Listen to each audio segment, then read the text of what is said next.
Wapenzi wa Mungu, na wasalimu katika jina la Yesu. Bwana Yesu asifiwe. Nimekuja tena tusome andiko, kwani kusoma andiko ni kujiweka karibu na Mungu. Ni nia na mazumuni ya kumtafuta Mungu. Tutafute uso wa Mungu ili tujenge mazoea ya kuwa naye, tujenge mazoea ya kuongea na Mungu kila wakati. Kuna njia hizi takriban za kuongea na Mungu: ni sala na kusoma maneno yake. Kusoma maneno yake ni kupata ujuzi wa kimungu, kwa sababu Mungu alisema watu wangu wanapotea kwa kukosa maarifa. Maarifa hayo ni maarifa ya kiumungu. Kwa hiyo ni lazima tusome maandiko matakatifu, Biblia, ili tuweze kufanyaje? Kuwa na maarifa ya kujua mambo hayo yatakayotokea katika ufalme ujao, ufalme wa Mungu, tukiachana na mambo ya dunia. Bwana Yesu, nichukue ile andiko ambalo Bwana Yesu ametuambia. Kama kawaida nachukua Biblia yangu ambayo natumia simu, tuone ile andiko linasemaje. Ile andiko ni Mathayo 11 mstari wake wa 29. Bwana Yesu anasema, jitieni nira yangu, mjifunze kwangu, kwa kuwa mimi ni mpole na mnyenyekevu wa moyo, nanyi mtapata raha nafsini mwenu. Narudia tena, jifunzeni nira yangu, mjifunze kwangu, kwa kuwa mimi ni mpole na mnyenyekevu wa moyo, nanyi mtapata raha nafsini mwenu. Okay. Bwana Yesu asifiwe. Wakristo tunajua kiongozi ambaye tunamfuata katika imani yetu ni Bwana Yesu. Bwana Yesu hapa anasema, jifunzeni kutoka kwangu, mjifunze kwangu, kwa kuwa mimi ni mnyenyekevu wa moyo. Kwa hiyo mkifanya hivyo mtapata raha.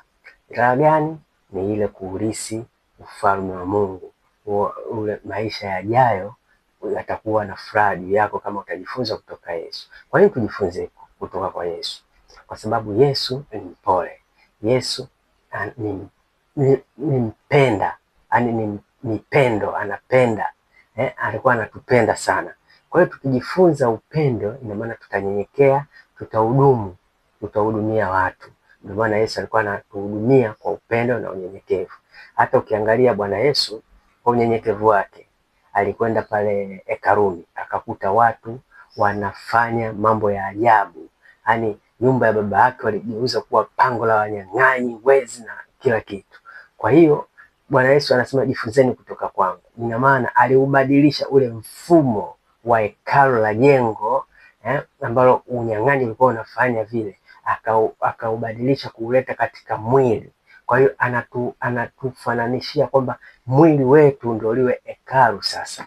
Kwa hiyo mwili wa baba yake, kwa sababu Mungu alituumba kwa mfano wake, ina maana sisi ni jengo lake. Kwa hiyo anataka tusilifanye liwe jengo la dhambi.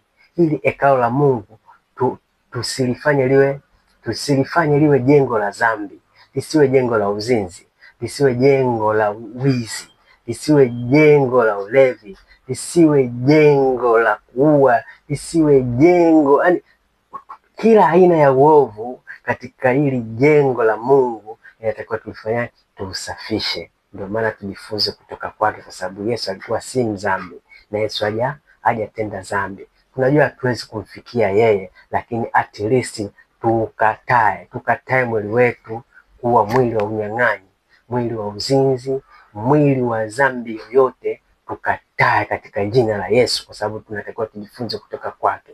Kwa hiyo tumpokee, tujifunze kutoka kwake, ili Mungu aweze kutuokoa, atuweze kutuokoa na tujiandae kwa maisha yajayo. Kwa hiyo hili andiko tulizingatie sana, tujifunze kutoka kwake, tutie nira yake. Yesu alikuwa anasali sana, kwa hiyo na sisi inabidi tusali. Yesu alikuwa muda wote kuhubiri neno la Mungu, basi na sisi natupasa tuhubiri neno la Mungu. Amen. Najua hapo nitakuwa nimeeleweka vizuri kwa maelezo haya machache. Nasema tu Mungu aweke baraka zake na neema, tuzidi kubarikiwa. Tukutane tena katika somo lijalo. Kwaherini.